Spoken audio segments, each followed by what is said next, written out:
BJP को तीसरी बार केंद्र में सत्ता लानी है और उनका टारगेट है उत्तर प्रदेश और महाराष्ट्र। महाराष्ट्र में तकरीबन 48 लोकसभा की सीटें हैं और इनमें से बीजेपी 45 सीटें जीतना चाहती है। बीजेपी में महाराष्ट्र में एकनाथ शिंदे और अजित पवार बीजेपी के साथ है, तो इन्हीं को लेकर वो फिर एक बार सत्ता में आना चाहती है। लेकिन इस बार महायुति में सीट शेयरिंग को लेकर तकरार बनी हुई है। अजित पवार और एकनाथ शिंदे को दिल्ली तक जाना पड़ा। मुंबई में अमित शाह ने एकनाथ शिंदे और अजित पवार से बातचीत की थी सीट शेयरिंग के ऊपर, लेकिन वहां कोई बात नहीं बन पाई। अमित शाह ने इन दोनों को फिर एक बार दिल्ली बुला लिया। अजित पवार के साथ प्रफुल्ल पटेल थे, लेकिन इस मीटिंग में भी कोई हल नहीं निकला, क्योंकि बीजेपी महाराष्ट्र में तकरीबन 32 से 35 सीटों पर लड़ना चाहती है। पिछली बार बीजेपी 25 सीटों पर लड़ी थी और शिवसेना 23 सीटों पर।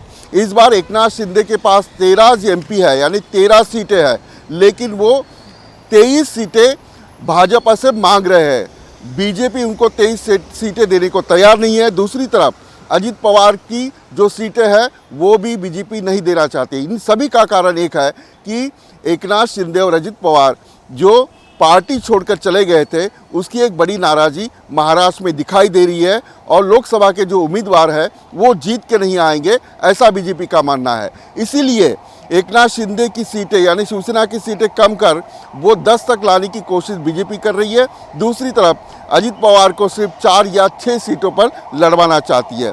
अब भी महाराष्ट्र में जो सीटें हैं जिनके ऊपर तकरार बनी हुई है, जिनके ऊपर ये मामला अड़ा हुआ है, उनमें से मैं सीटें कुछ बता दूं आपको।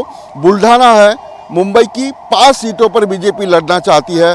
पालघर बीजेपी को चाहिए, साउथ मुंबई बीजेपी को चाहिए, परभनी बीजेपी को चाहिए, गढ़चिरौली, बुल्ढाना, हिंगोली, रत्नागिरी, यहाँ तक के श्रीकांत शिंदे की कल्याण सीट जो है वो भी बीजेपी कार्यकर्ता मांग कर रहे हैं। इन सभी को लेकर अभी तक कोई भी सुलझा मामला दिखाई नहीं देता है और इसी को लेकर फिर एक बार अमित शाह, एकनाथ शिंदे और अजित पवार बैठक करेंगे और ये गुत्थी सुलझाने की कोशिश करेंगे।